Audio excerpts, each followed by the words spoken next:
5 franchises: Resident Evil, Street Fighter, Monster Hunter, Devil May Cry, Mega Man.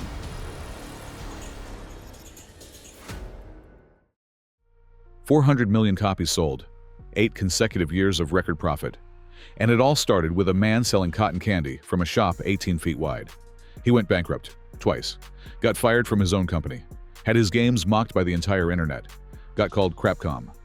Meanwhile, the founder was off making wine in California instead of video games. This is Capcom, the company that should have died 3 times, and came back every single time. This is one of the most incredible stories in the gaming industry. Kenzo Tsujimoto was born on December 15, 1940, in Kashihara, Nara Prefecture, a quiet rural area, roughly an hour's drive from Osaka. Third son of a blacksmith. His father died while he was still in school. After middle school, education became a luxury he couldn't afford. The family needed money. He took a factory job, attended high school part-time in the evenings, didn't graduate until 1960. After that, a job at his uncle's food wholesale company. At 22, he took over his uncle's candy business and named it Tsujimoto Shoten. Things went south fast. Debt, failure. The shop closed. In '68, he reopened, but now it was a tiny candy store in Osaka, just 3 bays wide, about 18 feet. And this is where the moment happened. Tsujimoto placed a cotton candy machine in the candy corner and noticed something strange. The kids weren't lining up for the cotton candy itself. They were mesmerized by the process, watching the sugar spin into a cloud. They'd just stand there, staring, again and again. Tsujimoto thought, if people will line up just to watch a machine, maybe I should sell the machines. He started traveling across Japan, demonstrating cotton candy makers. On his way home from one of those trips, someone asked him to modify a children's pachinko machine. Tsujimoto took the job and sold 1,000 units of a single model. 1,000! For a small candy shop owner from Osaka, that was a lightning strike. He became absolutely convinced the future was in game entertainment. In '74, he founded IPM, International Playing Machine, an arcade cabinet manufacturer, later renamed it IREM. When Space Invaders from Taito swept Japan in '78, IREM rode the wave, putting out licensed clones. IPM Invader, Capsule Invader, not original products, but profitable ones. Then the wave crashed, sales tanked. The board blamed Tsujimoto, and in '82, the founder was pushed out of his own company. Sound familiar? Steve Jobs went through the same thing at Apple. The difference is Tsujimoto didn't sit around and wait. He already had a backup plan. Back in '79, 3 years before getting ousted, he'd quietly registered a separate company, IRM Corporation, while still working at IREM in parallel, insurance. In '81, he renamed it Sanbi, and on June 11, '83, he created another entity underneath it, Capcom Cobarge Ltd. The name came from capsule computers, a term they made up for their arcade cabinets. The idea was a capsule packed to the brim with gaming fun. If you think about it, a man who once stood in a tiny shop watching children get enchanted by a cotton candy machine was now, 20 years later, building a company on the exact same principle. People will pay to be enchanted. Nobody remembers Capcom's first games. Little League, a metal game about baseball. Vulgus, a vertical scrolling shooter. Fine products for their time, but nothing special. '85 though, Commando and Ghosts and Goblins. 2 games that finally put the name Capcom on the map. The press called them the games that shot Capcom to 8-bit silicon stardom. Capcom was no longer one of 100 faceless arcade cabinet makers, but the real revolution was still 6 years away. And when it came, it wouldn't just change a company, it would change an industry. 1991, arcades across Japan and America. Capcom releases Street Fighter II, the original Street Fighter from '87, a game few people remember. A fairly standard fighter with limited choices. The sequel was a completely different universe. 8 playable characters, each with their own style, special moves, unique animations. Ryu with the Hadouken, Chun-Li with spinning bird kick, Zangief with the spinning pile driver. These characters became cultural icons long before that was normal for video game heroes. But the real magic wasn't the characters. The real magic was that Street Fighter II turned fighting games into a social ritual. Picture an arcade in the early '90s. 2 people stand at a cabinet. One plays. On the control panel sits a row of quarters. That's the line. Lose and you step aside. Win and you stay. The next challenger drops a coin. A crowd gathers around the machine. People watching, learning, waiting for their turn. These were tournaments long before anyone coined the word esports. Here's an interesting detail. In Japan, the game didn't take off at first. Players didn't understand they were supposed to fight each other. They played solo against the CPU. Designer Yoshiki Okamoto was devastated. People told him he should have made another Final Fight instead. But when the magazine Gamest published an article about battle play, everything flipped. People got it, and arcades went insane. In America, instant success. Every cabinet was pulling $1,300 to $1,400 a week. The arcade industry was dying at that point. Street Fighter II brought it back to life. The scale is hard to grasp. 60,000 cabinets sold of the original version. Within 2 years, 60% of the global coin-op market. 60. Then 140,000 Champion Edition units in Japan alone. And piracy on a scale the industry had never seen. 200,000 counterfeit cabinets in Mexico alone, where Capcom didn't even have official distribution. In Taiwan, 150,000 clones. Street Fighter II was the first game where piracy was its own industry. The Super Nintendo version sold 6.3 million copies. Capcom's best-selling game. All versions of Street Fighter II combined generated over $10.5 billion. One of the 3 highest-grossing arcade games in history, alongside Space Invaders and Pac-Man. A small Osaka company that started with cotton candy machines and pachinko had become a global force. But the problem with revolutions is that after you win, you have to build a nation. And building is much harder than winning. The 90s were the golden age, and the wind was blowing from every direction at once. Mega Man became the company mascot with dozens of games. Darkstalkers, Marvel vs. Capcom, X-Men. Capcom churned out fighting games with speed and quality no competitor could match. Onimusha, Dino Crisis, Power Stone, new franchises every year. In '96, Shinji Mikami created Resident Evil and essentially invented the survival horror genre. And here's a detail that explains a lot about Capcom. In the late 80s, the company nearly went bankrupt. Seriously, what saved them? A strip mahjong game, Mahjong Gakuen. It outsold Ghouls and Ghosts. Strip mahjong saved the company that would go on to create Street Fighter and Resident Evil. You can't make this stuff up, but it perfectly illustrates how fragile Capcom was, even in its best years. The key thing to understand about 90s Capcom is that it ran on specific people. Mikami, Hideki Kamiya, creator of Devil May Cry, Akira Yasuda, designer of Street Fighter II, Keiji Inafune, the face of Mega Man. These weren't just employees, they were authors. Every major game had a name behind it.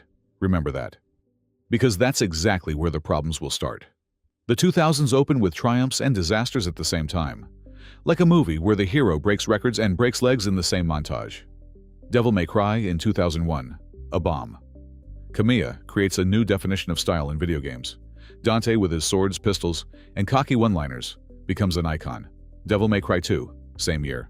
Without Kamiya, rushed. Dante reduced to a silent void. Critics tore it apart. Same year, Dino Crisis 3, also a flop. 2 knockouts in a row. But alongside the failures, masterpieces. Resident Evil 4 in 2005 rewrote the genre. The over-the-shoulder camera Mikami designed became an industry standard. Gears of War, The Last of Us, Dead Space. They all stand on RE4's shoulders. And Monster Hunter, 2004, PlayStation 2, quiet launch, no fanfare. But in Japan, a cultural phenomenon, especially on the PSP, where co-op multiplayer turned monster hunting into a social ritual. Japanese students gathered during breaks, co-workers after shifts. It was Street Fighter II for a new generation, only portable. And the money came in quietly, but powerfully. Then the key people left. Kamiya and the Clover Studio team, the people who made Okami and Beautiful Joe, walked out. Mikami, in 2006. The creators who defined Capcom for a decade left the building. And instead of stopping to think, Capcom ran in the wrong direction. There's one person you need to understand to make sense of what happened next. Keiji Inafune, producer of Mega Man. He convinced management of a single idea. Japanese games are dead. The future is in the West. Outsource development to Western studios. Make games like Call of Duty. Be like them. The logic sounded bulletproof. The Western market is bigger. Call of Duty sells tens of millions. Why can't Capcom? Here's why. Dark Void, flop. Bionic Commando remake, flop. Lost Planet 3, handed to a Western studio, flop. Every game was an attempt to be something Capcom wasn't. Bland, forgettable action games missing that strange Japanese magic that made Capcom. Capcom. The crown jewel of this strategy? DMC, Devil May Cry. A full reboot by British studio Ninja Theory. New Dante, dark-haired, smoking, grunge. Capcom literally told the developers, make a character that appeals to young Western audiences. The original series creator Kamiya tweeted that he missed Dante. The Ninja Theory director received death threats in the form of comic books and a metal song. A metal song. Devil May Cry fans are a different breed. The game sold 4.5 million. For most studios, great. For Devil May Cry, a disappointment. Meanwhile, the Mega Man catastrophe, the company mascot. In 2010, 5 games were in development. Mega Man Universe, Mega Man Online, Mega Man Legends 3, Mega Man Star Force 4, Maverick Hunter. One by one, all canceled. 5 games, 0 releases. The mascot didn't even make the Marvel vs. Capcom 3 roster. For fans, that was like Nintendo pulling Mario from their own game. And Inafune, left in 2010, kept giving interviews. Japan is dead, Capcom is full of bureaucrats. Launched a Kickstarter, Mighty No. 9, the spiritual successor to Mega Man. Raised $4 million. The game came out. Flopped so hard it became a meme. Now Inafune is doing NFTs. The irony is so thick you could cut it with a knife. On top of that, DLC scandals. Characters in Marvel vs. Capcom 3, already on the disc, but locked behind a paywall. Resident Evil 6 tried to be a horror game, an action game, and a co-op shooter all at once. Succeeded at none. Street Fighter V launched so empty that Sony had to fund the development, and even then, missed its 2 million unit sales target. The internet is merciless. Crapcom, Cashcom, and Kenzo Tsujimoto, the founder, now in his 70s, meanwhile bought 1,500 hectares of land in Napa Valley from Capcom for 7 billion yen, transferred it to personal ownership, and started making wine. Kenzo Estate, Michelin star caliber. His white wine, a Satsuyu, was named one of America's best by a luxury lifestyle magazine in 2011. Fans joked, Capcom's founder ditched games and went to make Cabernet. Bitter laughter. But there's a detail in this story that almost nobody noticed. A secret hiding in plain sight. Monster Hunter never fell, even in the darkest years. Freedom Unite on PSP, Try on Wii, 4 on 3DS. The series quietly sold millions. No scandals, no DLC schemes. Just solid Japanese games from solid Japanese developers. While the Western press was writing Capcom's obituary, Monster Hunter was keeping the company alive. And the people making it were gradually gaining more power. Ryozo Tsujimoto, the founder's younger son. Monster Hunter producer from the very beginning. Not a boss's kid who walked into a ready-made role. A man who spent 20 years building a series from a niche Japanese product into a global phenomenon. Jun Takeuchi took over Division 1. Together, they quietly steered the company back to what Capcom did better than anyone. Japanese games that the whole world wants to play. Developers inside the company understood this as early as 2009. Sales after the westernization strategy had dropped by 70%. 70. That's not a hint. That's a fire alarm. After DMC, the decision was final. No more outsourcing core franchises. Everything in-house. Everything under control. And in parallel, the weapon that would change everything. The RE engine. Full name, Reach for the Moon engine. Not Resident Evil engine, as everyone assumed.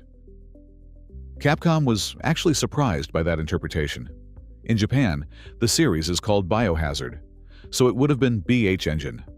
Why not use Unreal like everyone else? Takeuchi's answer was clear.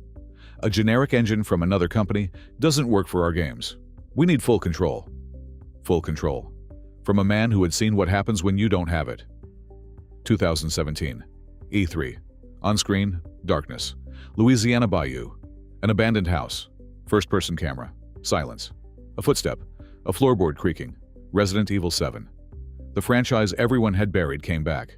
Not with explosions and helicopters like RE6, but with what started it all. Pure, raw horror. You. A house. Something terrible inside. 16 million copies.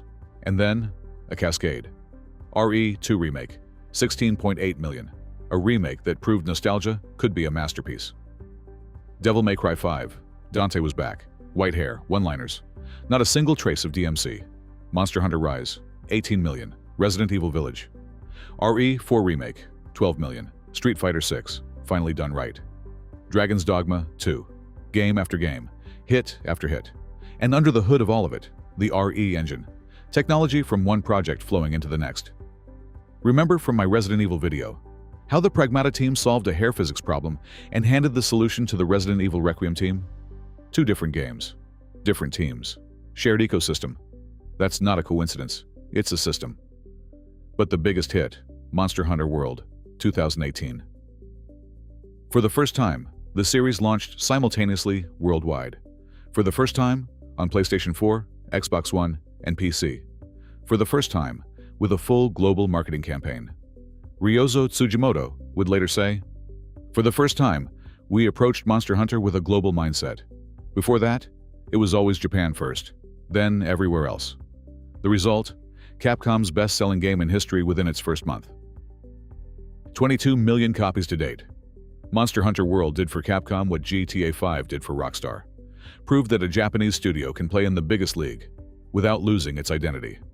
And on February 28, 2025, Monster Hunter Wilds. 8 million copies in 3 days. A new Capcom record. 1.38 million concurrent players on Steam. Over 11 million total. The Monster Hunter series. 125 million copies sold. The highest grossing action RPG franchise of all time. Led by the same people who started on PlayStation 2 20 years ago. Blah. The numbers. 8 consecutive years of record profit. 10 consecutive years of operating income growth exceeding 10% annually. Revenue for the fiscal year ending March 2025. 169.6 billion yen. Net profit, 48 billion. The 5 biggest franchises: Resident Evil, 170 million. Monster Hunter, 120. Street Fighter, 56. Mega Man, 43. Devil May Cry, 33. Combined, over 400 million copies sold. Capcom projects a 9th record year. They're building a new facility next to their Osaka headquarters. And all of this, a family business. Kenzo Tsujimoto, 85 years old, chairman of the board. His older son, Haruhiro, president since 2007. Younger son, Ryozo, Monster Hunter producer, the man who quietly pulled the company out of crisis. The family controls nearly 23% of shares. A blacksmith's son from Nara. Cotton candy machines. Strip mahjong. And now, a gaming empire earning $1 billion a year. But why? Why was Capcom able to come back when others couldn't? Konami abandoned games for pachinko machines and fitness clubs. Ubisoft drowned in the Ubisoft formula. Stock down 85%. EA strangled Need for Speed with annual releases and loot boxes. Capcom had the exact same diseases. DLC schemes. Outsourcing. Loss of identity. The difference is that Capcom stopped. A specific moment. After DMC and RE6, the company acknowledged the westernization strategy doesn't work. They didn't blame the market, didn't blame players, acknowledged it, and changed course. For a corporation, that's nearly impossible. The people who created a strategy never want to admit it failed. Their careers, bonuses, reputations are all tied to those decisions. Capcom did it 3 times. In the late 80s, when Strip Mahjong saved them from bankruptcy. In the mid-2000s, when key creators left.